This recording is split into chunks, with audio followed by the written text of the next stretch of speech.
Good evening to all of you. Welcome once again to N K classes. हमने introduction to economics का lecture number 1 हमने अच्छे से पढ़ा था। जिसने अभी तक वो लेक्चर नहीं देखा है तो वो पहले वो लेक्चर देख लो, उसके बाद आप ये वाला लेक्चर देखिए, क्योंकि आपको सबको पता है कि जो हमारा फाइनेंस अकाउंट असिस्टेंट का इकोनॉमिक्स का सिलेबस है उसमें सबसे पहला था introduction of economics, basic concepts and principle. उसके बाद था physical and monetary policy, but वो जो टॉपिक है वो अलग है। हमारा जो माइक्रो का पार्ट है सबसे पहले मैं वो करवाऊंगा। तो माइक्रो के पार्ट में हमारे पास सेकंड वाला जो टॉपिक आता है वो आता है theory of consumer demand using indifference curve. आज हम करने वाले हैं सेकंड लेक्चर। बहुत ही मज़ेदार तरीके से करेंगे और आपको अच्छे से समझाऊंगा कि एक्चुअल में ये टॉपिक बोलता क्या है। तो जो आज का हमारा टॉपिक है theory of consumer demand using indifference curve, कहता है कि कंज्यूमर की डिमांड को, ये टॉपिक बोलता क्या है, हमने पढ़ना है कंज्यूमर की demand by the using indifference curve.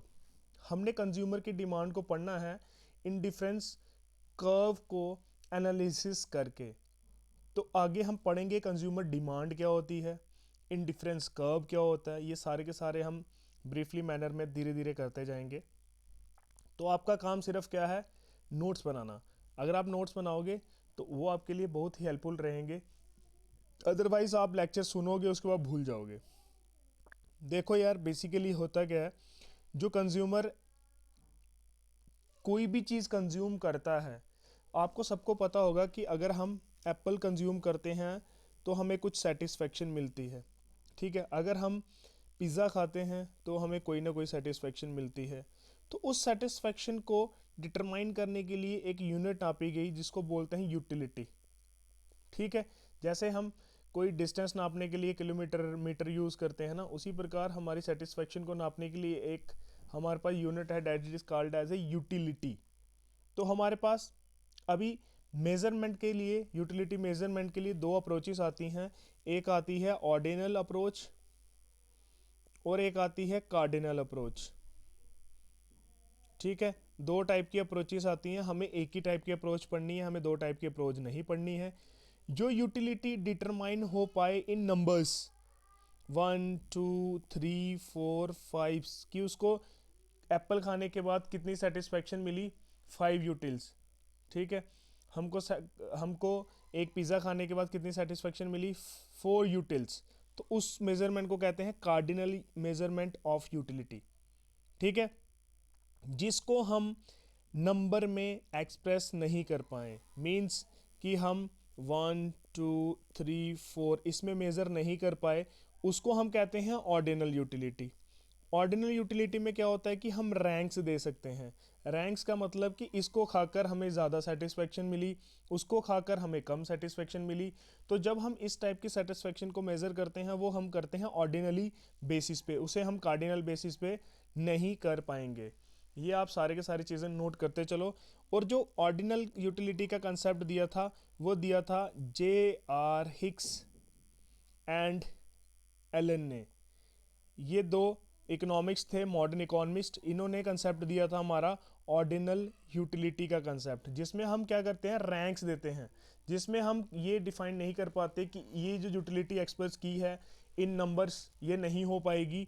वो सिर्फ हम क्या कर सकते हैं, उसको हम रैंक्स में डिटरमाइन कर सकते हैं कि इसको खाकर इतनी यूटिलिटी मिली, इसको खाकर इतनी यूटिलिटी मिली।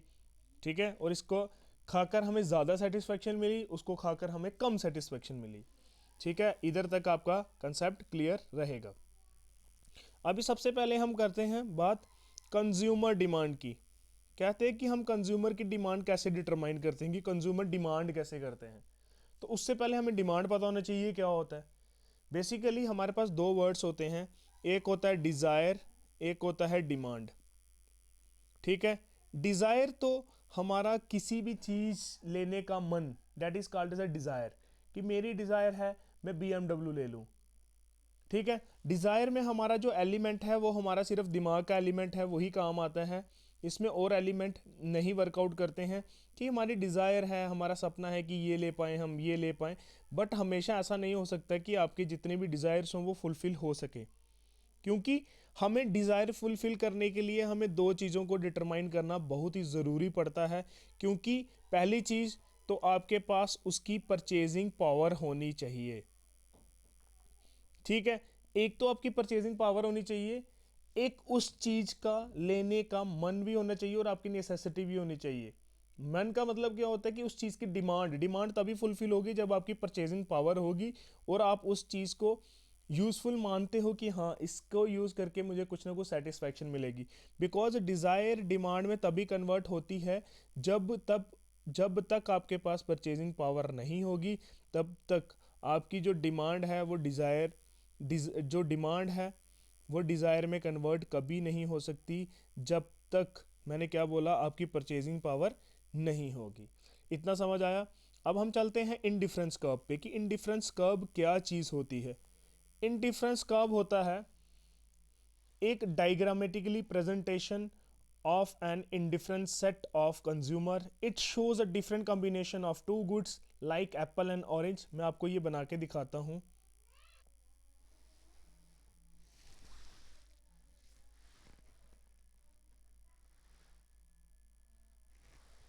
तो आपकी जो इंडिफरेंस कर्व रहती है वो कुछ इस टाइप की रहती है। इंडिफरेंस कर्व आपकी